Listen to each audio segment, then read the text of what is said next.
Good day, everybody. Welcome to 20 Minutes on Ice, powered by the Garage Door Sports Network. I'm your host, Ryan, and with me back this week is my co-host, Nick. We're coming to you live on Twitch, as we do every Sunday. And if you're watching on YouTube, be sure to hit that like button. And thank you if you've downloaded the podcast. Now, let's get right to our opening face-off. Today on 20 Minutes, we're going to be taking a spin around the playoffs. We're going to be looking at Mark Scheifele's hit on Jake Evans back in Game 1 of their second-round series. Plus, the goaltending in the playoffs has been quite notable, or at least in the second round, has been quite notable. So we will be getting into that. And Canadian teams and the team that they play in the semifinals have all been given a travel exemption to come in and out of Canada for the third round and possibly the Stanley Cup final. And of course, we have all of our regular segments, such as Players of the Week, 3 Hot, 3 Not, and we close out everything with the Randomizer. But joining me is a man who has never and will never blow a 3-1 series lead, Nick McVicker. Nick, how are you this week? I'm good, man. And yeah, that was tough to watch. Haven't had a chance to chat on the podcast since the Leafs blew their 3-1 lead. Let's just get it out right now because we got some time. We might as well. We're Leaf fans, obviously, and it just sucked. Like, there's no good way to put it. It just sucked. It was awful. It was awful, and it was hard to watch, honestly. Like, it's one thing to see it happen to another team, but to vividly watch it yourself is so hard to see it happen over and over and over again. They keep as someone said this to me this week, and they're right. They keep finding new ways to disappoint us. Yeah, I'm at the point they couldn't rate. No one seemed to be able to raise a level. No one seemed to be. I mean, there was a couple players. The impact players couldn't seem to raise themselves. Yeah, the only one that really showed up in the playoffs was Nylander out of the big three scorers, which I don't think anyone expected, right, Ryan? Yeah, he turned on the Jets. All of a sudden, I'm not a Nylander fan, but I know you're not. That's why I'm asking you. That guy played. That guy came to play and played well and produced and showed up. And I think you can't pin it on injuries because everyone gets injured in the playoffs, but nobody's talking about how big the Tavares injury was for the Leafs. I mean, all of a sudden Tavares goes down. Your depth was seriously hurt, especially with Matthews and Marner not being able to put the puck in, and you didn't have a guy like Tavares who could put the puck in. And you know what? A guy like Tavares who could, I believe, elevate his level of play. Oh, absolutely. And not only that, it's the emotional toll that it took on the team that not a lot of people are talking about. This guy was a leader. He's the captain. And you lose him in the first game of the series. Obviously, that plays a factor, but this team just does not know how to close. Games 5 through 7 were awful. They looked awful. I don't understand how you are a team that can't close, but you're able to get yourself up 3-1 in a series. That's just, to me, that's just ridiculous. So, I mean, I tuned out everything, the end of year press conferences. I don't have time for that. It's going to be a weird regular season next year. It's not even something I'm looking forward to at this point because can you believe this team? It's like being lied to over and over again. Can you over and over and over and over and over and over? One more over. It's just over. It's ridiculous, and I know we're gonna talk about it in the offseason, what they do next.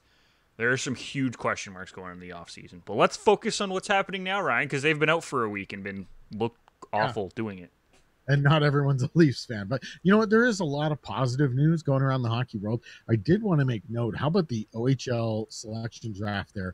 Taya Curry, first female ever selected in the OHL entry draft, 267th overall by Sarnia. And I wanted to mention, it's not like this isn't a gimmick pick. No. This isn't a, just to get your name out and make history. This is a legitimate player who's been playing apparently at the AAA level for 7 years. This is a legitimate pick Sarnia used for a player that they believe could bring some value to their system. Yeah, and you said it was 247th? So in the 200s. I may not 240 something. 14th round. That's when she would have been picked if she was a guy. based off of her stats, based off of her ability. So it's not like it was an overreach. It's not like they were trying to make a statement. She deserves this chance. Now, we'll see if she takes that next step and can prove it at the OHL level in training camp or whatever. But she deserves this chance. And if you watch any of the highlights, she's in the right spot all the time. She is playing the game the way she's supposed to as a goalie. Good for her. She deserves this, and I hope she gets a legitimate shot at cracking the Sarnia lineup.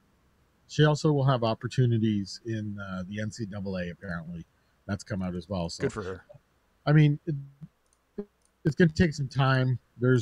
History has shown there's not a lot of 16-year-old goalies in the OHL who get a ton of playing time. So and like any other 16-year-old goalie, she needs some more time. But I'm really glad that just the team recognized that a player who can play deserves to be drafted, and that's what happened there. So absolutely.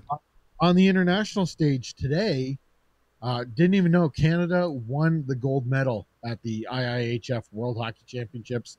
I turned on the overtime, watched an hour and a half, a minute and a half, and watched Canada put in the overtime winner there.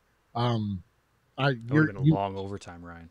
You watched this tournament more than I did, Nick. Yeah, and honestly, I would not have expected it. If you asked me this last week, this team was not playing well at the beginning of the tournament. It's been told over and over again every time you've talked about it.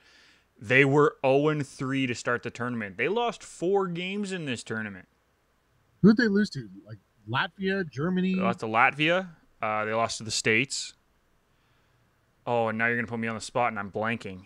I'm not expecting you to remember. But and this team, I mean, they have some names, but I think I mentioned, I put them up against the 2018 bronze medal team that went to the Olympics without professionals. Yeah. I don't know if they would be able to. It would be a close game, is what I would think there.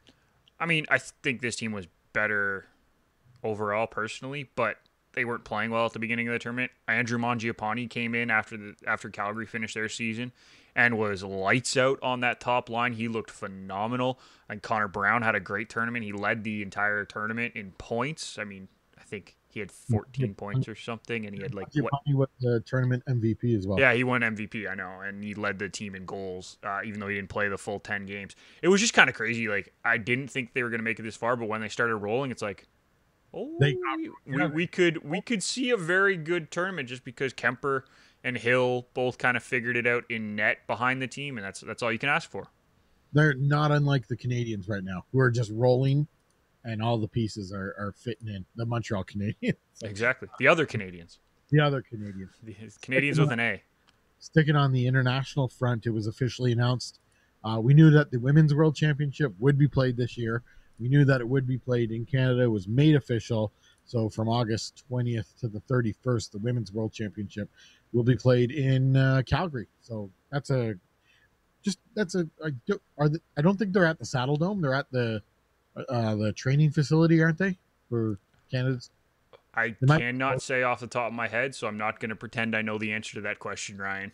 I'm not going to pretend to know either. But anyway, Calgary is a great city, and it's just, I wanted to bring this up because it's just a positive note that it's going to happen, and it's going to be held in a professional manner, which I can't say the city of Ottawa, or pardon me, where were they before? East Halifax, Coast. Truro. Yeah, I can't say that Halifax handled this properly. So I don't think it wasn't Halifax's fault, though. It was the IIHF canceling it very late. It wasn't. I wouldn't say it was all on Halifax because the IIHF left the decision way too late. So it made them look a lot worse. Okay, absolutely. It's just now it's a positive. It will be played. It's going to be played in a professional city, and it's a positive thing. Get it done there. So absolutely, I agree. No other comment made. All right, Nick.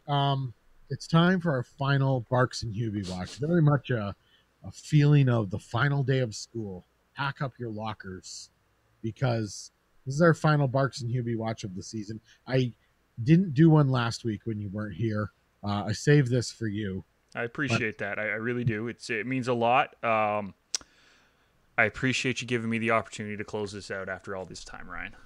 And here we are on the Barks and Hubie watch. Let's also confirm Alexander Barkov nominated for the Selke Trophy. Rightfully so. rightfully so. But yeah, the last 2 games that they played, the only 2 games that we didn't get to talk about before, they both got 2 assists. So they both finished with 2 assists in 2 games in that span. Both were -2.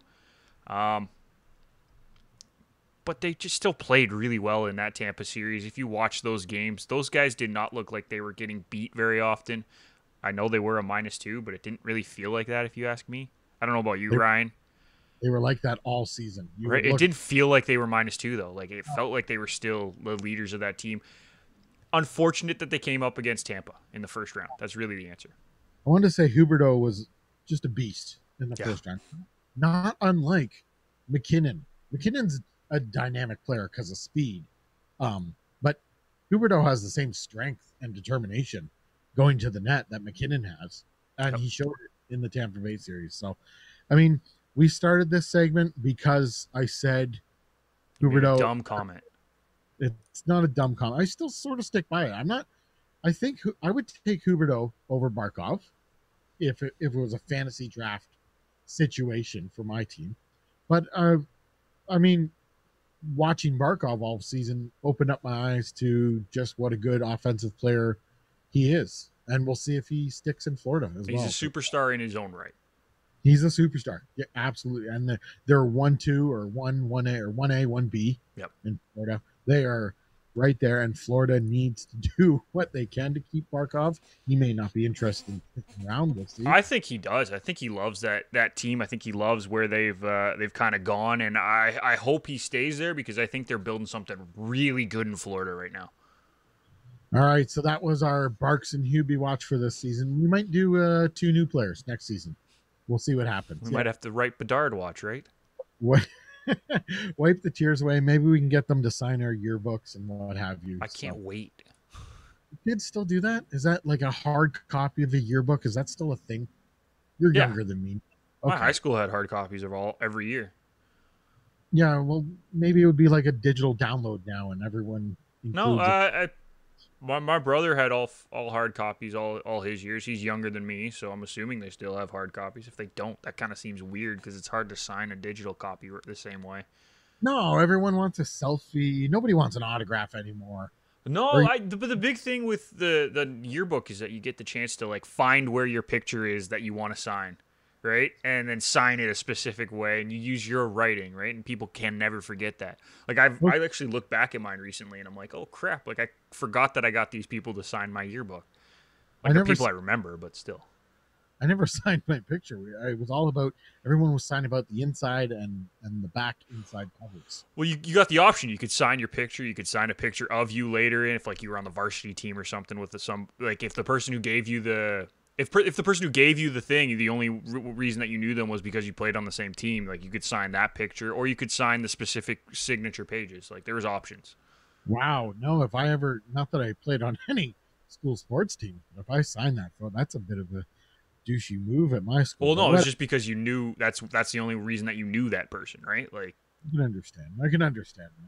All right, Nick. Enough about this yearbook talk. The Barks and Hubie watch is over. It's done forever. But now it's wipe the tears. It's time to get into the second round of the Stanley Cup Playoffs. Winnipeg and Montreal. Nick, it's 3-0 Montreal. But before we get into that, I guess the big storyline coming out of this series is Mark Scheifele's hit on Jake Evans in Game 1. First off, what did you think of the hit? I'll start us off. Clearly a charge, and because of the result and the viciousness of it, there had to be a suspension. Good answer. Like, honestly, like, if he hadn't skated 185 feet to make the hit, it's actually a clean hit. He hit him in the chest. He didn't follow through to the head. Just because Jake Evans was low, that's why he got flipped. He landed on his head. I'm not saying it's right. I'm just saying if he hadn't skated 185 feet, well, guess what? He's probably, A, not flipping him because he doesn't have the speed to flip a guy at that size. And B, there's probably no suspension. But when I saw it, it was a 4 to 6 game suspension. As soon as I saw it, I knew it was going to be 4 to 6 games, and they chose 4. I'm fine with the 4 games. That's what I thought it was going to be. It is a suspension. It is a bad hit because he skated 185 yards. Yards. Yards. It's a long skate. But it is a suspension, and it is a bad hit because of what happened. I'm saying, had he not skated 885 feet and it was from the hash marks in, that was where he was skating from, he wouldn't have flipped the guy. It wouldn't have been as bad. It wouldn't have looked as bad. I don't know. I'd see when I saw him, I didn't get any indication that he was thinking, I'm going to stop that puck. Oh, he never tried to play the puck. That was the other thing. He never once tried to play the puck because he could have stopped it, in my opinion. He said his body language, his eyes showed his that stick was off the ice. I'm going through this player.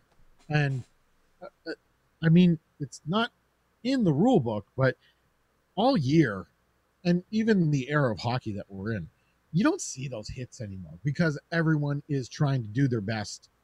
They believe they're more talented to stick check and position themselves to get the puck. You don't see these hits to take a body out of the play. And all of a sudden now, we're supposed to believe that that's what Scheifele was doing. No, you were trying to hit that guy because of it's been mentioned, the mental space he was at that time during the game. He was angry, and he was buzzing at that point. And had he tried to make a play on the puck before making the hit, people would have looked at it very, very differently. But the fact that from basically the top of the circles, I know he was still striding at that point, so let's say the hash marks where he stopped striding, because he did stop striding. Let's make that very clear. He did. But from there on, his stick never touched the ice, and he only had two hands on his stick for a half second. That's not okay. You can't do that when there's a play on the puck to be made, and he didn't even attempt to play the puck. He didn't attempt to lift Jake Evans' stick, which had he probably would have stopped the goal, because the way his stick was, it would have been in the right spot to lift his stick before Evans could put the puck in the net. Didn't even try. And it looks so much worse because of it.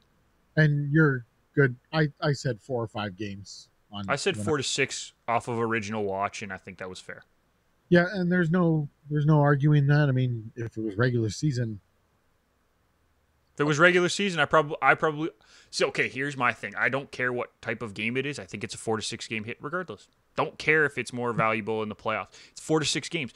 A game is a game is a game. I get people say that playoff games are more valuable. It's a freaking game. I don't care. If you're getting suspended for 5 games, you're getting suspended for 5 games. I don't care when it is. Playoff games are more valuable, but no, but if it's a 5-game suspension in the regular season, why is it not a 5-game suspension in the playoffs? It's the same rule. Why? It's the same way that I think if it's called in the regular season, it needs to be called in the playoffs because it's a rule in the rule book. Call it the same way. Anyways. This is a fantastic off-season debate, so we'll definitely get to that. Oh, don't you worry. I'm ready. Montreal up in the series 3-0. They're in control. It looks like they're going to go on. I mean, I don't see. And Carey Price has looked awesome. That's how they're doing it.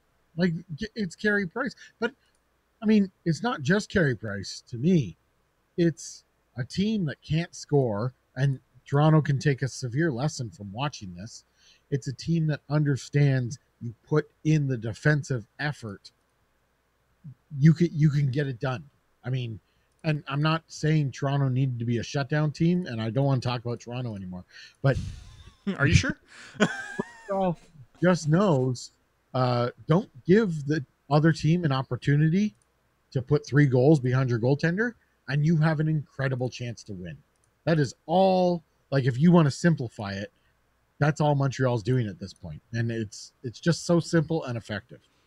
Well, I mean, they know that they have the strength behind them in Carey Price, and he's looking like Carey Price of old. So that gives a huge confidence boost to the rest of the team. So they're able to play a little bit more free and not be concerned that, hey, like, this guy's a rock back there. He's not going to save anything. No, he's a brick wall. So you get a little bit more freedom. You get a little bit more flow into the game, and you're not as stressed out about, if we give up a 2-on-1, like, it's going to be a goal. It's not the case. So now you have this freedom in your head, and you're going to make plays a little bit smoother because you're not gripping the stick like a chainsaw trying to grab it and throw it at people. You don't have to do that. And it looks really good on the Canadiens. And it's just proof that you get a hot goaltender, and you can ride that hot goaltender to, it looks like, the semifinals. I mean, just got to get hot at the right time. Montreal is proving to me all those playoff adages correctly.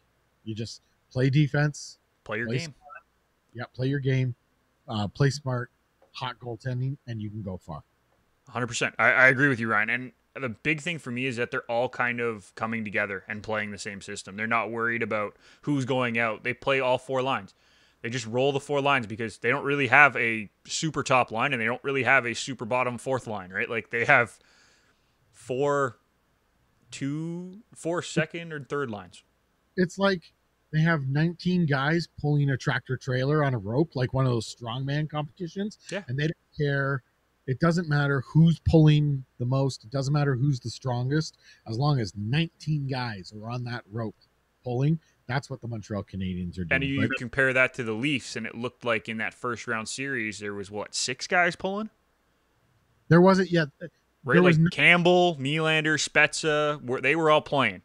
Yeah, there was not 19 guys pulling at the same time ever. No. Yeah. There was at least -1 because Marner was doing absolutely nothing. Yeah, absolutely. So how does this Winnipeg-Montreal series end? Are we headed to a sweep at this point? It looks to me like we're headed to a sweep. Based on how I'm watching it, yeah, it looks like a sweep. Honestly, it does, which is incredible to say. If you asked me before the playoffs, Montreal, Winnipeg are in the second round somehow. Who's winning and what's the thing? I would have said Winnipeg in 6. And then, yeah, exactly. I totally agree with you, Nick. And now Montreal has won 6 in a row, just grinding it out. 6 in a row, yeah. Wow. Comfortable grinding it out. But the funny thing is, they've won 6 in a row. And even if they swept the series and we're at 7 in a row, I have no confidence that they're able to compete in the semifinal against any of those teams that are remaining. See, I can't even say that just because of how well Price is played. Like, Price is the X factor for the Canadiens. Like, yes, do I think the Canadiens are going to compete with Colorado or Vegas in the next round? Absolutely not. But if Price decides that he wants to play in that round against Colorado and Vegas, then yeah, Montreal has a chance just because he's that good when he's on. He is a top 3 goaltender in this league when he decides he wants to play. Yeah. It's incredible. He's all world right now. He's great, but it's not like we're saying, oh man, Montreal's lucky that Price was playing tonight. Everyone's doing their part. Price fair enough. They are lucky that they do have Price, but they're not lucky because he's winning every game for them. You're right.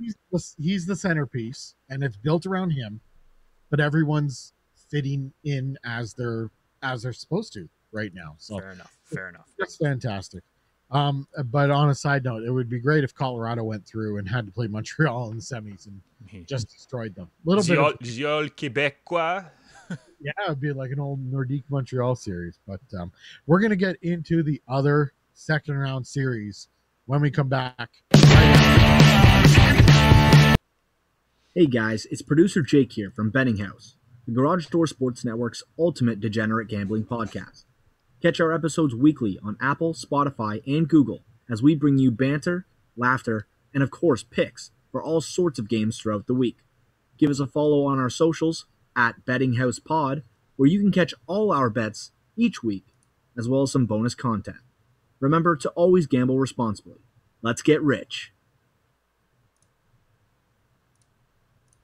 We are back. 20 minutes on ice. Ryan Hazlitt, Nick McVicker. Nick, it's time to get into the Colorado Vegas series.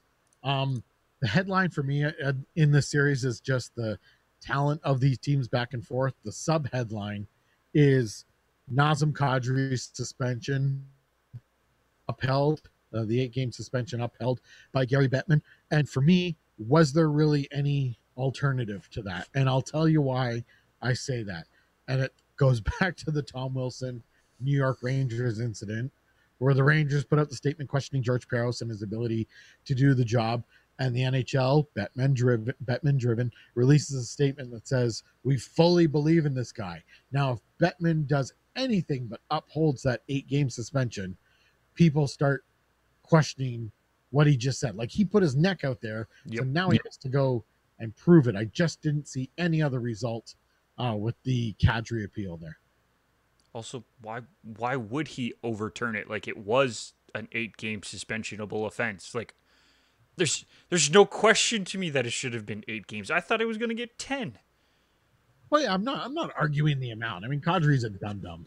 At this point, Kadri's a dum dum. But I mean, just it's more. You've been spending too much time with kids. Dum dum. You dum dum. But oh, you're right, Nick. You're right. But yeah, I mean, just the position that Bettman put himself in, and what now does this affect things going forward? Are we? I guess you would always expect Bettman to uphold the decision of Department of Player Safety. To be honest, I never understood why Bettman is the first person that the appeal goes to, because he's part of the league, and the league is officially the league is the people who give out suspensions. So why is I don't know. It's why is he in charge of doing the appeal process? Like, that just is ridiculous to me. It makes no sense. He shouldn't have a say at all. First of all, it's probably built on past history. Like, oh, it used to be done this way. I don't care. It just doesn't make sense. Like, if he doesn't have a say in the Department of Player Safety, which I know he technically doesn't, then why is it an NHL sanctioned thing? Yeah, I would agree with you, Nick, that it should go. Am I wrong? It should just go to a third-party arbitrator if you're appealing right away. Why bring Bettman into it? All you're doing is delaying the inevitable of the Kadri having to sit out the entire 8 games despite the appeal process. Again, I still think he should sit out the 8 games, but that's a whole nother. I agree with you. Last time someone did this, I forget the player, but they did appeal it. It was Wilson. With Tom Wilson. He did appeal it. He ended up sitting out the number of games that he got anyways. And that's well, no. Hold on, no, Nick. He ended up sitting out those games, but the arbitrator repealed the suspension, so officially it was only a 5-game suspension. No, I thought that was the 20-game one. The 20 game that got brought down to 14, and he sat out the 14. Or sorry, he sat out 15 out of 20. So he didn't have to sit out the whole suspension, but he sat out more than the arbitrator agreed to. Yes. Yeah, he got money back. I thought that was what it was. Yeah, you're correct there. But players don't get paid in the playoffs here. So, I mean, at this point, just sit it out and shut up. Sit it out at this point, Kadri. But shut up. You're not helping your team anyway, so it doesn't matter. No, and do you put him back in when the suspension is up? Do. You really think Colorado puts him back in? Yeah, because he makes the team better when he's on the ice, when he stays on the ice. Like, he's a better player than the guy that they have in, which is Alex Newhook, who's a rookie. So yes, he's a better player in the playoffs, and especially when you're getting to the final, you get an arrested player. Like, obviously you want to put him in, but you have a short leash, and the first stupid thing he does in the middle of a game, you can sit him down for a while and say, dummy, don't get suspended. So the first game he could come back is 7th game against Vegas if they get there. As we're recording, it's 2-1 Vegas in the second period of game 4. And Colorado's up 2-1 in the series. So if they get to game 7, Kadri can come back. Let's say Colorado goes ahead and wins this series in 5. And the first game Kadri can come back is game 3 of the semifinals. Game 2 of the semifinals. You still put him in the lineup? Yeah. Because they're playing the North Division, so it really doesn't matter who's in the lineup. They're going to wipe the floor with them. Oh, yeah, I guess they're guaranteed to play. So it really doesn't matter, in my opinion, Ryan. I think they put him in just because, there's no real risk in that game. Game 7? No, you don't put him in game 7. There's a risk. I don't know. If your team's rolling and everyone's contributing. But Newhook's not doing anything of substantial, and you add a player who, like Kadri, who is a point getter on your team in the regular season. So, that one you make no problem. If they had all 4 lines were scoring points and there was no issue, then maybe you don't play him. And I agree with you in that sense. I get what you're saying. I understand your argument. And if Newhook was doing something of substantial evidence, even though, by the way, I like watching Newhook play. I think he's a very good player. He's going to be very good next year. He's just not there yet. And in the playoffs, you need guys who have the ability to play in the playoffs. He just doesn't have it yet. So I have no problem making the change.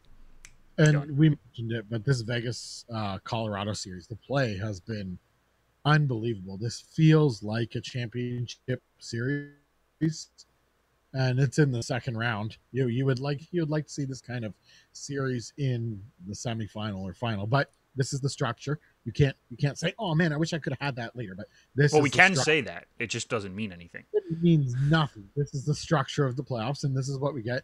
And this series has just been fantastic. It feels like one team's going to run away with it, and then the other team all of a sudden clicks a switch, and they're back, and they're all of a sudden running away with it. It's just beautiful to watch. It's awesome, and we can talk about it over and over again, but this could be the best series that we've seen in years that wasn't a cup final or anything like that. Like, this is truly fun to watch. Both goaltenders are on fire, which I know we're going to get into, Ryan, but all the players have come to play. I know the first game, everyone's like, oh, you got to throw that game out because Vegas wasn't ready. Well, I don't care if you throw that game out or not. Like, I loved watching that game, not as a Colorado fan, but as a hockey fan, because that showed how good those players on Colorado were. And it was fun to watch. And then you've seen the last two games, even we're in the middle of the third game, or the fourth game, so the last 2.5 games. It's been fun. Like, all the skill players are making skilled plays. And the goaltenders are just standing on both of their heads trying to keep it close games, and they have been. I mean, 2 1-goal games at that up until this point. It's now 3-1 Vegas. I think they just scored. Second. It is awesome to watch. As a fan, it's really hard to watch because I just want Colorado to play better than they have the last 2 games because I know they can, and they're just not. But it's so good. They've been trying. Like, it's not like they're being. It's at some point they're being shut down, but not like, oh my goodness, this is catastrophic. This is like 2 Goliaths just on each other, and there's such dramatic up and downs in this series. Like, for instance, if Vegas goes on tonight and wins this game 4, the series is tied up at 2. And if you told someone that after the first game when Colorado dominated, you'd kind of laugh at that. But this is the way this series is going to go. And like you mentioned, the goaltending's been fantastic. Marc-Andre Fleury, I love this guy. Like, he's nominated for the Vezina. I hope he wins the Vezina. It may go elsewhere. If Vegas goes through and ends up in the Stanley Cup or wins the Stanley Cup, I mean, I hope this guy wins the Conn Smythe. I hope he doesn't lose the net because I think Vegas will give it to Lehner the first chance they get. But I love Fleury. Fleury's one of those guys that you just love to watch, and he's fun to watch too. He's not one of those stationary goaltenders. Like, no offense, when Jonathan Quick was like the best goaltender in the league, Jonathan Quick wasn't an entertaining goaltender because all he did was he ate up the rebound. He was a great goaltender, but there was no entertainment value in his style. Marc-Andre Fleury is entertaining all the time. He's flipping around. He is swimming. And he got what did he get? The birthday note from his daughter that said, "You're the best goalie, and I love watching you save pucks and all this kind of stuff." And just, I mean, his personality, his play, it's all top notch.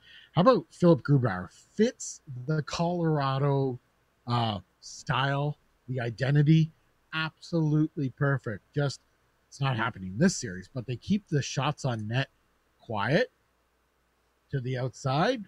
Grubauer makes the save, face off, go on about your business. This guy is in the perfect position, and he's a UFA. He'll probably want to be paid, but I hope he sticks around in Colorado. He'll stay.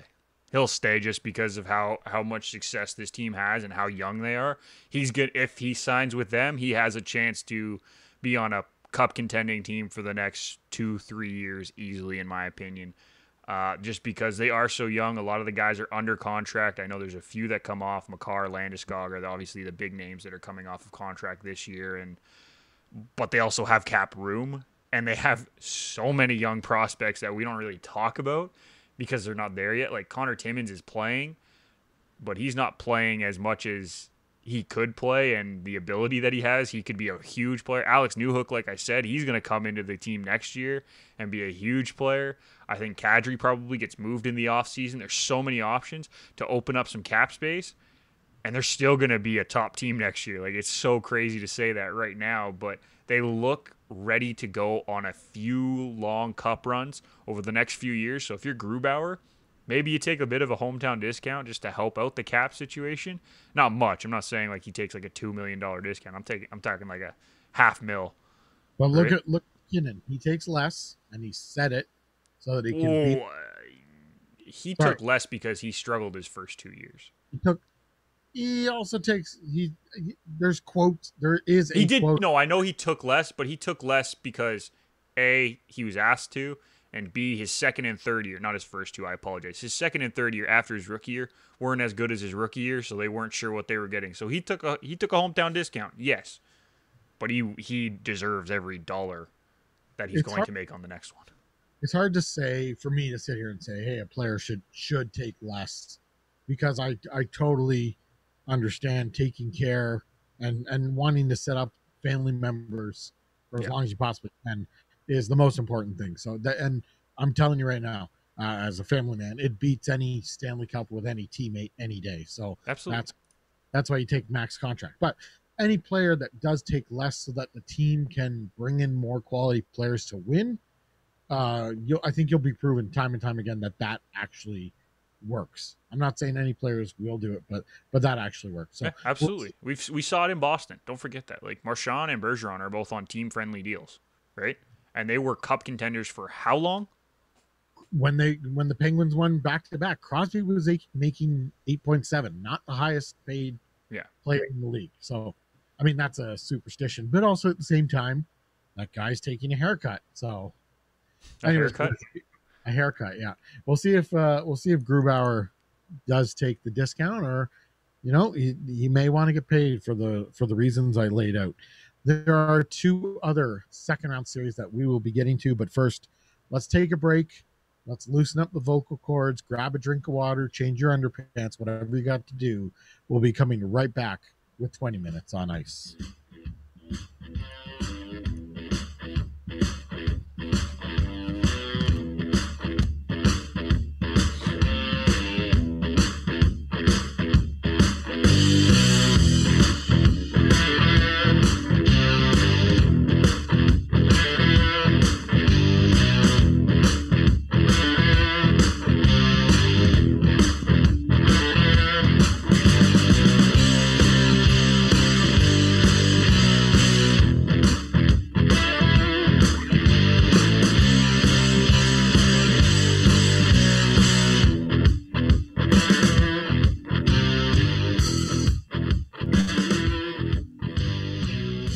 We are back.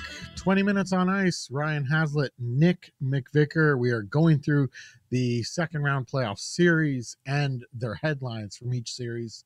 Let's go through the series that maybe isn't as flashy as the Colorado Vegas series, but is definitely as tightly contested. And that would be the Boston and New York Islanders series, Nick. A bit of goaltending duel, team system duel. This is like paint with sparkles drying is how I kind of want to describe it. But as far as the New York Islanders goaltending situation, they keep going back and forth. Varlamov, Sorokin, it's whoever has the hot hand in net. And I can't think of a platoon goalie system working to win the Stanley Cup in my lifetime. When you get to the playoffs, you're riding one guy.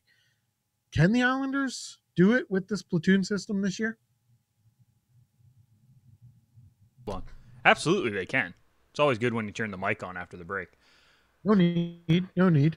They can definitely ride the platoon system. Absolutely. There's no doubt about it in my mind. I think the closest that we came to in my lifetime was the Huey Crawford in Chicago. The first cup that they won there. Because Huey played a decent part in that. And Niemi and Huey, right? Wasn't it Crawford and Huey? Not in 2010. You're talking about the Patrick Kane goal in overtime against Philly? Yeah. Yeah, that was Niemi and Huey. Okay, so there you go. That would be the closest that I would say was a tandem. It can be done. There's no doubt about it. It can be done if you balance it properly and you use the goalies right. But I don't think they get through. I think, I don't think it can be done. I think someone has to get consistently hot there. Because you're waiting for the other shoe to drop all the time. Like, when are we going to have to go back to Sorokin? See, it's a different reason for me, and it actually has nothing to do with the goaltenders themselves. I think both of these goalies could potentially lead a team to a cup final. So having both of them is like, okay, it doesn't really matter to me. I just don't think the Islanders are good enough to get through Boston and then most likely Tampa, but even if it's Carolina, and then either Colorado or Vegas. Like, I just don't think they can go through that gauntlet and win it all. Could they get out of this round? Absolutely. I think they have a chance to get out of this round and beat Boston. I just don't see them beating Tampa and then Colorado, or Tampa then Vegas, or Carolina then Colorado, or Carolina then Vegas. I just don't see that happening. I don't think they're good enough to do that as a team. Do I think the goaltenders are good enough? Absolutely. Have you seen the way they've played this year? Have you seen the way that they've handled last year even? They deserve to be here. And the goaltenders are the big reason that they are here.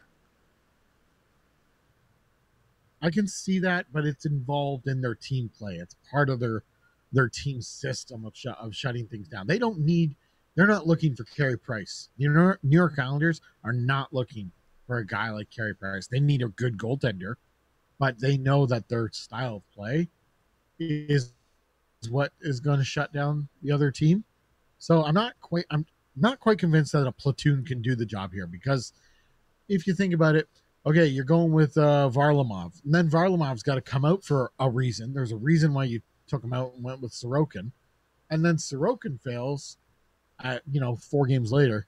You got to go back to Varlamov. Well, the last memory you have of Varlamov is, he lost game 2 in the first round, and that's why we took him out. So now it's kind of a negative situation surrounding Sorokin and a negative situation surrounding Varlamov. They've gotten this far, as we've talked about. They're tied 2-2 with Boston. I just don't think this can sustain itself. I think someone's just got to grab it, and they're trying to just grab it and make it. But it's good. It's going to need to happen if the Islanders are going to win their 5th cup in franchise history. I get what you're saying. I understand what you're saying, Ryan. I just think that the team in front of them doesn't have enough scoring, and that's why it's not going to work, as opposed to the goaltending tandem not being the reason that it works, if that makes sense. Yeah, absolutely. But on the other side too, Boston, Tuukka Rask doing his job. Again, Boston is playing the same system, while the defensive system as the Islanders. And they're going with one guy, and Rask is gonna be their guy to get it done. He's playing phenomenally. He's playing really, really good for the Bruins. I don't want to say phenomenally, because Carey Price is playing phenomenally. Tuukka Rask getting the job done for the Bruins. Yeah, and honestly, all 3 goaltenders in this matchup have looked phenomenal, which I wasn't expecting. I was not expecting that going into that. I didn't think that would be what we're talking about. I thought we were going to be talking about the perfection line on Boston. I thought we were going to be talking about the smothering defense of the Islanders. I did not expect to be talking the goaltenders being the 3 best players so far in this matchup, and yet they are. They are. You're absolutely right. It's a fun series. I can't say I've tuned in a lot, and this kind of happens with me. I'm going off on a little side tangent here. I need this little break from the playoffs almost, and then to recharge and get back into it. And I think that's kind of what's happening with me. I've taken my break.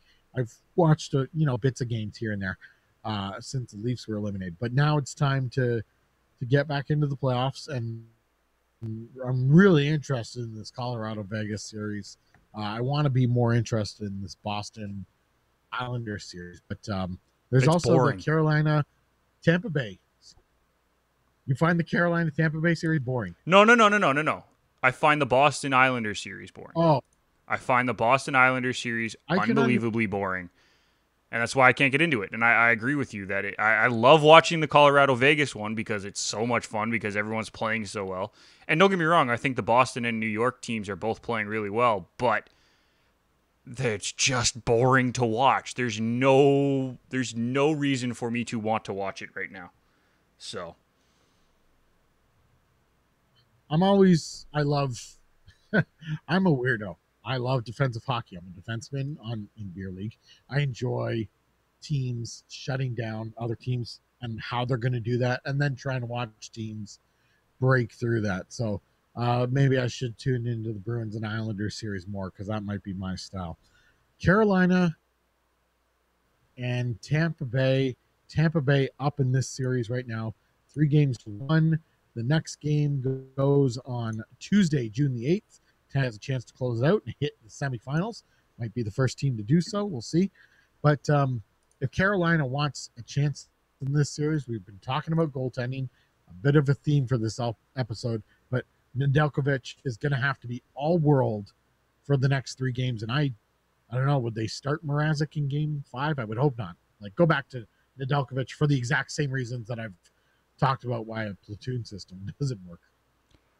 I mean, I don't know why you would go back to Mrazek right now. Nedeljkovic is just playing so well. There's no reason to go back to Mrazek. And I think you're right. I think if Carolina wants to move on, he's going to need to stand on his head for 3 games.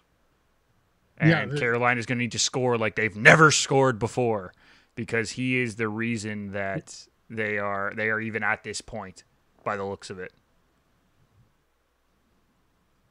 Yeah, I mean, it kind of smells like Carolina's in trouble right now because they need Nedeljkovic to be all. They need to score more than they have, and Vasilevsky for Tampa Bay, he wasn't at his best in Game 3. Neither goalie was. All the goalies weren't. He wasn't at his best, and Tampa Bay was still able to win that game. Tampa Bay looks like a team destined possibly for the Stanley Cup final. They look like championship material at this point.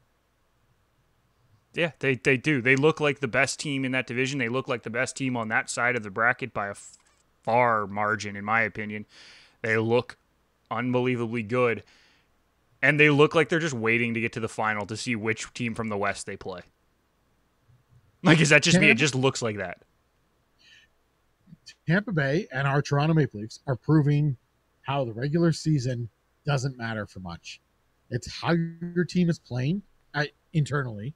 You got to believe what you're doing is right, and just get in the playoffs. And once you're in, you can then all of a sudden show everybody and then execute how you have wanted to execute, and just get the job done, because North has proven to be a phony division, I would say. You got Montreal, and just once Montreal goes through, it looks like they're going to go through. We'll see how they do in the semis, but I don't think it's going to go well for them in the semis. I don't see them beating a Tampa Bay. I don't see them beating a Boston Bruins. I don't see them beating Vegas or Colorado. So it's just going to expose the North as the phony division. And Tampa Bay is here to show people, just get in, be confident in yourself. Now, I know the whole Kucherov thing, but I mean, Tampa Bay is just getting it done, and they really didn't care about the regular season. Just get in. Yeah, I mean, I think they honestly were prepared to do it this way like last year. Like, they weren't the number 1 seed last year, and they went all the way. Were they ready to do it again this year? Maybe. Well, I don't know. We'll have to see. They look ready. They look like everything's going well. Vasilevsky hasn't played, I wouldn't say his best hockey so far in the playoffs, but he's still looked very good, and they don't need elite Vask. They need very good Vask at the moment because they're just that good. So, yeah, I think they're going to be fine. I think they'll make it to the final, and then they'll come up against one of the top 2 teams from the regular season, and most likely, in my opinion, because let's be honest, it's probably going to be Colorado or Vegas coming out of that side of the bracket, because no chance in my mind that Montreal or Winnipeg could beat those guys, as we've said. Yeah. It'll be fun. How does a Colorado-Tampa Bay final sound? Scary. Just delicious. Scary. It's not who I want to play in the final. No, but that's a final. I mean, when people say, "Oh, I want to see the 2 best teams play," I hate that. By the way, that might be the 2 best teams. Yeah, that would just be a ridiculous series, and you want to see it go 7 games, but you're banking on the ebbs and flows of a series. For instance, you can look at this Colorado Vegas series because of all the talent. It could end in 5 and be a close 5-game series, and that's just because in the end, Colorado edged Vegas by that much. I mean, at this point, that may not happen. Colorado's down 3-1 at the end of 2 in game 4. 20 minutes, so we're fine. We'll see what happens there. But that's our second round playoff deep. It wasn't a deep dive. I wouldn't say it was a deep dive. It was more like a medium cut. We played the A side. But anyways, Nick, it's time now to get to our segments that we conclude the show with. And that includes our players of the week.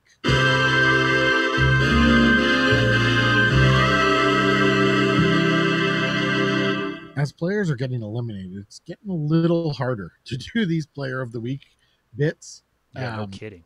Yeah, and plus all the players are grouping together in their stats, not intentionally, but there's a lot of grouping as far as the stats go. So there's extra intangibles that go into naming our players of the week, and that'll come up this week. But let's start with Rookie of the Week. And Nick, I'll let you go first on this one. Rookie of the Week, you're going to let me go first? That's so kind of you. I don't like choosing Rookie of the Week in the playoffs because I don't find the selection pool is quite as vast. And you know what? That is completely fair, and I understand what you're saying. I want to give a couple shout-outs to some players that have been playing huge minutes for their teams in the playoffs. So Zach Whitecloud in Vegas has been averaging 16.25. I think he deserves a little bit of a shout-out. No points this week, which is why he's not my Rookie of the Week. Another one was Jake Evans, who was playing over 17 minutes of ice time for the Canadiens this week prior to the Scheifele hit. So that was Game 7 against the Leafs and Game 1 against Winnipeg. He averaged over 17 minutes of ice time in that one. So full credit to those two. Unfortunately, not my players of the week or my Rookie of the Week, because that's going to Cole Caulfield. He's played in 4 games if you include today's game. He put up 2 assists. But honestly, he's looked like he's been all over the ice. And that's what you want from a kid who, let's remember, he didn't really play in the regular season. He played, like 7 games or something? Still, not even. And he's come in after being injected in Game 3 of the Leafs. Yeah. Game 3. He's looked like a legitimate NHL playoff player. Like he's flying around the ice. Is he making mistakes? Absolutely. He's making some small little mistakes. But he still looks really, really good. And that's what you want from a rookie coming in the middle of a playoff series. Yeah, 2 points isn't anything to write home about. And he doesn't have a goal yet, which is what they thought he was going to be up in the playoffs for, was to score goals. But he's looked really good. So that's why he is my Rookie of the Week.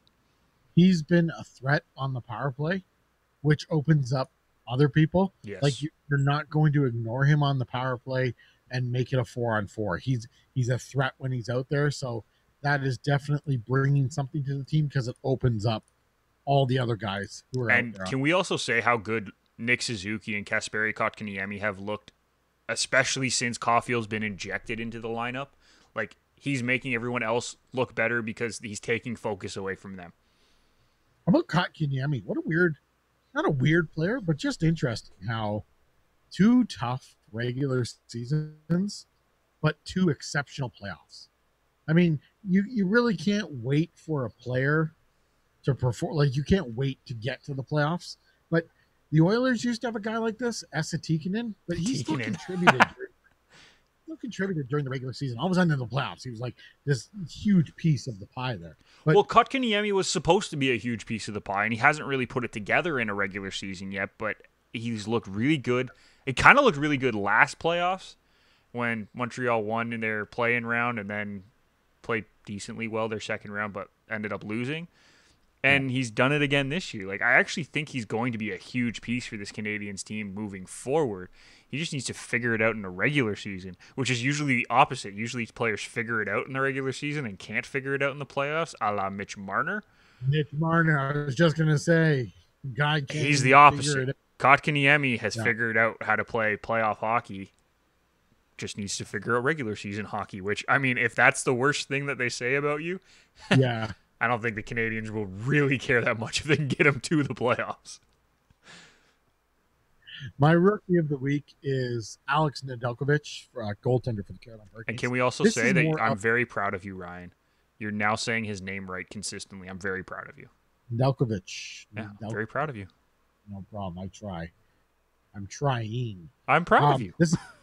Like, I appreciate the goodwill and your sentiments there, but this is more of a cumulative pick for the playoffs. Again, I think the rookie pool in this situation is lacking. So I'm going with Nedeljkovic, 0-1 for May 30th to June 6th. So doesn't really apply for those purposes. But this is a rookie who got a start in the playoffs. Carolina was like, "Yep, that guy, we're going with him." And anytime that happens, it just reminds me of the '93 Leafs going with rookie Potvin in net. And so maybe this guy can, I hate saying this, blossom and have a great career here. But for the playoffs, I'm going to give his overall playoff stats to this point: 920 save percentage. That is excellent in the league, especially playoff time.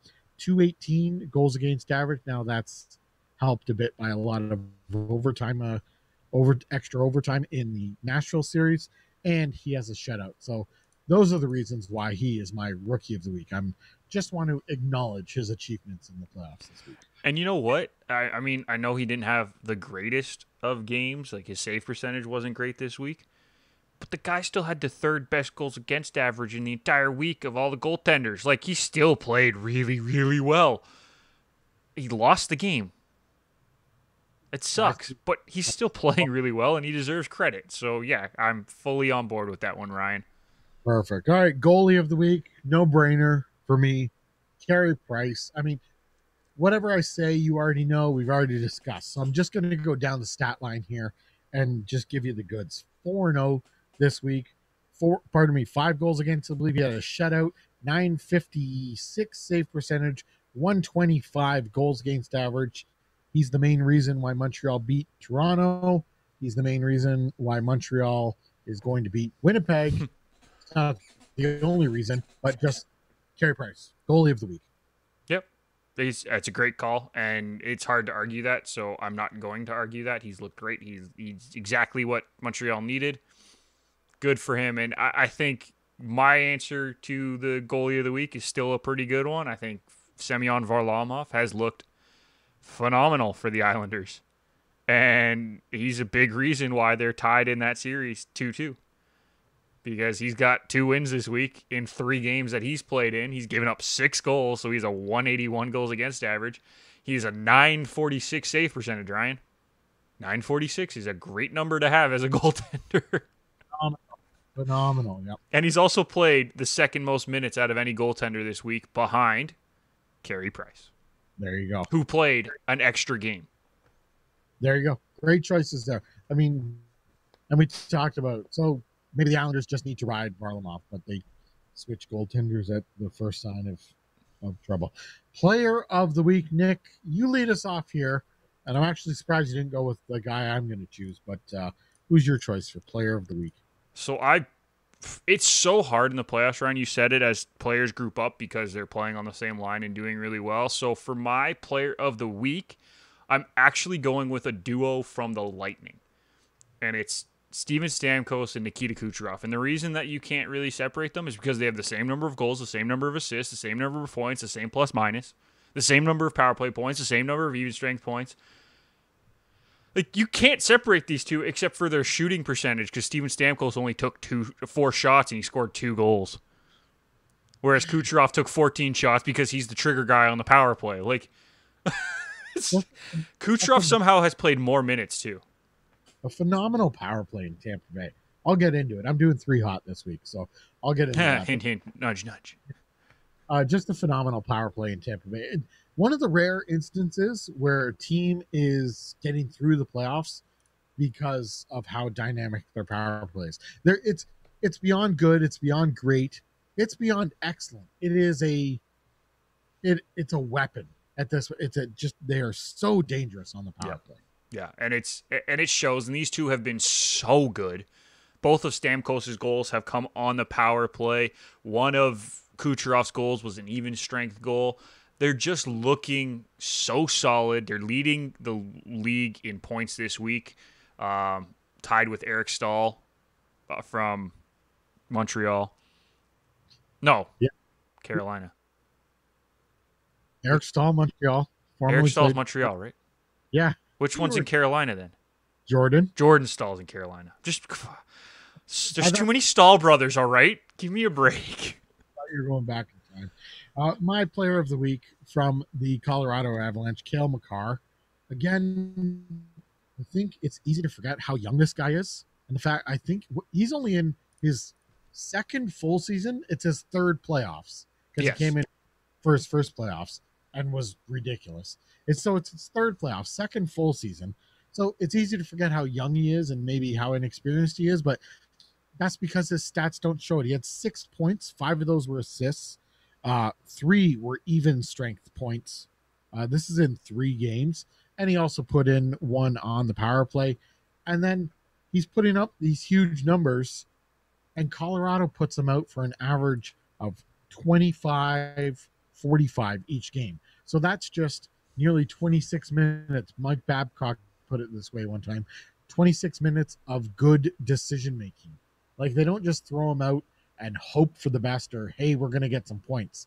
This guy makes good decisions with and without the puck. Just phenomenal. Like, you see Norris trophies and maybe even a Conn Smythe in this guy's future. Oh, absolutely. And I think you added an extra day, so my stats were all off for Kucherov and Stamkos, but it's fine. I don't know how to calendar. It's fine. But Makar's looked so good every time he steps on the ice.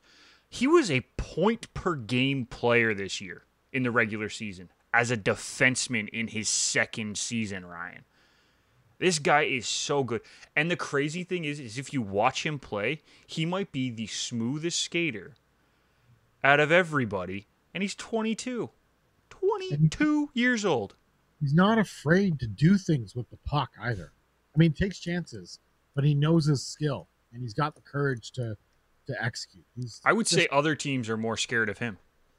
Oh yeah, and going after him, like it's like the Connor McDavid situation. You want to take away his space, but there's that fear of getting danced. Yeah, and he just walk around you. So those were our players of the week for May 30th to June 6th. Unfortunately, I gave Nick that information, so he was operating under May 31st to June 6th. I don't know why, because no, you know what? We talked about it too, and I still put the wrong date in the checker there, so that's my fault. But all it did was add Kucherov and other assists, so they're still about the same. I'm not too concerned.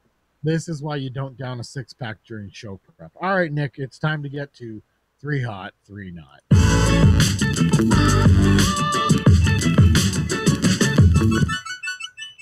All right, Nick, you know how this works. You're doing 3 not. I'm doing 3 hot. You're the downer, so you get to go first, and then I'll finish this up and brighten up everyone's day. And we are going from the 30th to the 6th, so I will stick with that because that's what Ryan's using, so I'm going to continue with that.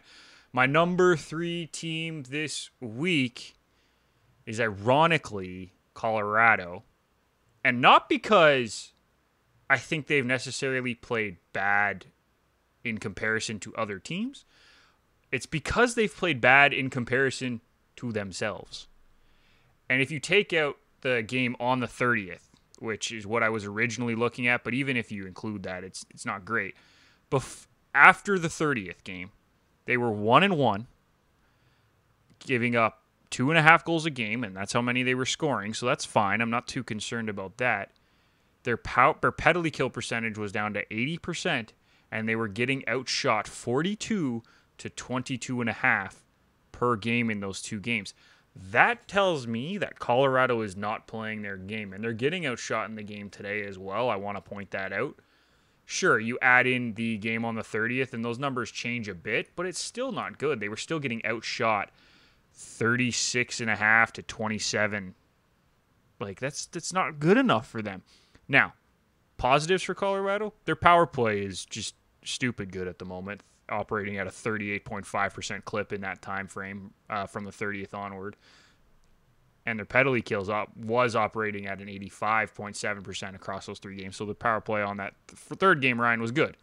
But you're making all the points is why they're going to be the number 2 on my hot list. But I think as a fan, though, I look at it that they weren't playing up to snuff. And because there's only 8 teams, well, 9, I guess, that played this week, I didn't really see any other teams that really struggled enough to drop below that because I thought they were all still playing really good and they were all in close games. Colorado had one really good game in game 1, and then since then I've looked they've won one of the two games, but they just haven't looked like themselves. So that's why they're You've, 3 on my list. you've made a great point about this Colorado team in this series against Vegas. Not necessarily playing the Colorado way, but this is the adversity that comes up in the playoffs. This team needs to find the way to win when they're not able to drive through with their own style. So I agree. Championship teams need to do that. All right, Nick, who is the number one not hot team? Well, number 2. I got two more. I was number 3, Ryan. Oh, Colorado was 3. Who did I think was 3? Carry on, Nick. You're doing great, buddy. Number 2 on my not hot team is Toronto, and man, I wish I could go even further back, but they were crappy in Game 7. They were crappy in Games 5 and 6. They did not look good. A big fat goose egg in the penalty or the power play number, and a big fat goose egg in the penalty kill number in Game 7. Not good enough. Not good enough. They could not turn their shots into goals. They outshot Montreal in Game 7. I don't know if you remember that, Ryan. They did. But they were all B-plus shots. Yeah, they weren't doing anything to really cause any concern. So, yeah, they're number 2. They kept, doing ticky-tacky stuff back and forth. By the way, can I say one thing? Yeah. Mitch Marner, shoot the goddamn puck. He can't shoot. He can shoot. No. He can shoot, and he has a good shot. He just refuses to shoot. No, and I feel like it's just he's a player right now who hasn't yet learned how to play in the playoffs.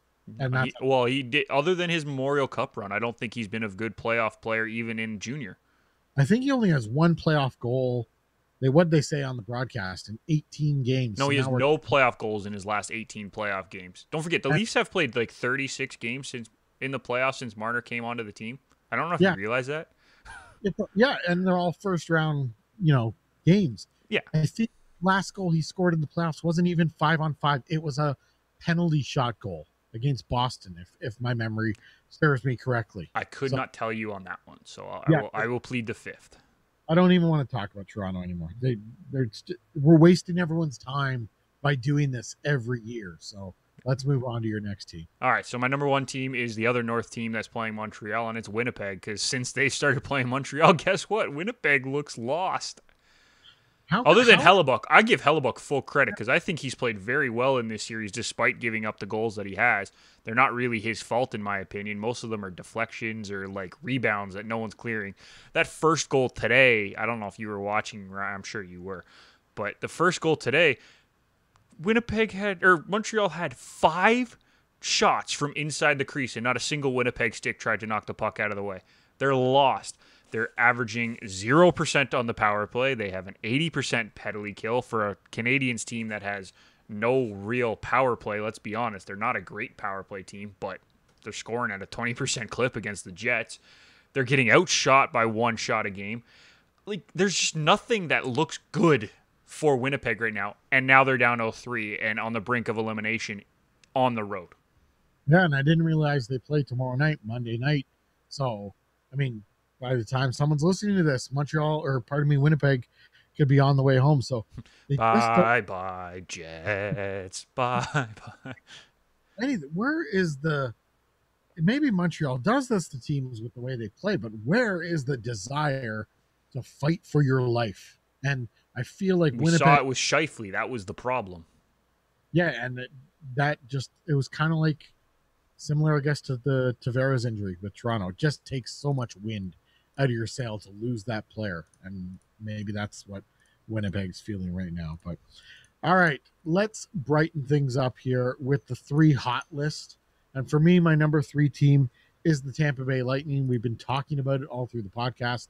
This looks like a championship team. For May 30th to June 6th, they went 3-1, 12 goals for, 9 against in that time. The power play, like I mentioned, dynamite. 42.9% in the last 7 days. The penalty kill is getting the job done. It's average, 81.8%. That is enough to get by, especially with a power play like they have. And they look like they're on their way to possibly being a back-to-back Stanley Cup champion. They've looked very good. Very, very good. And I don't think there's really any argument that they're one of the top 3 teams playing right now. The other 2 teams are battling each other, but they look like a top 3 team, and they deserve to be a top 3 team, and that's why having them in your 3 hot, Ryan, it's a great decision. So no argument there. Now, you put Colorado in your not list, and that's also a product of how many teams are playing right now. It also might be a product of the fact that they're my team, and I'm very harsh on my own teams. So yeah, we can understand that. I've got Colorado at my number 2 spot on the hot list. Now, granted, it looks like the series is going to be tied once we complete this broadcast here. Vegas is up 4-1 in the third period in Game 4. But before tonight, before the dark times, Colorado was 2-1, 12 goals for. Nick, you mentioned all this. 38.5% on the power play. That's excellent. 85.7% on the PK. That's good. That's very good. But like you mentioned, it's a little weird that the script has been flipped. They're not limiting the shots, and they're not getting the same amount of shots. So it's a slight red flag, and we've talked about how Colorado has to play through that. it's a major red flag to me. It's not a slight red flag because they're getting outshot in the game tonight 26-14 with just under 14 minutes to go in the third period. 14 shots at this point is not good enough. And I know Vegas is a great team, but if you want to be a Stanley Cup contender like Colorado looked like they were all year, you got to beat the good teams, and they're not doing it outside of game one, really, where they caught a very tired Vegas team. And that's why I didn't really count game one when I was doing my stats, just because since game one, they've looked They've looked good, but they haven't looked like Colorado, and that's why they ended up in my bottom three. But I get what you're saying, Ryan. Like, if you include that game, yeah, the numbers look great. I understand where you're coming from, Nick, you're Colorado. At least we're on the same page. You're up and down with the team. But from my vantage point, this is going to happen when you have two excellent teams going against each other. And because they are so good, when you're on the receiving end of how good the other team is, it's going to feel much lower than when it's not two Goliaths. Fair enough. My number one spot on the three hot list, it's like a flip of your list. The Montreal Canadiens. And they're 4-0 since May 30th. Let me just read off their stats. 4-0 since May 30th. In those 4 games, here's their goals against. 1 goal against, 3 goals against, 0 goals against, 1 goal against. That's 5 goals against in those 4 games. In the meantime, they've scored 14, which is huge for a team that doesn't score a lot. They already won their first round series. They look like they're going to win their second round series.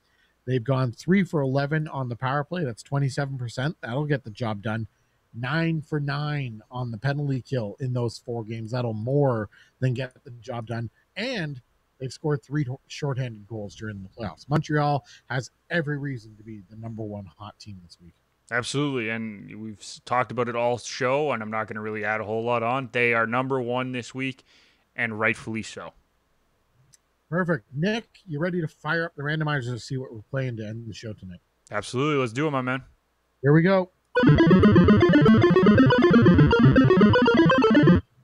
Heat it or cool it. All right. This is one where we come up with a headline, and then the other co-host has to say whether or not they agree with it, or they want to heat that up, or they don't like it.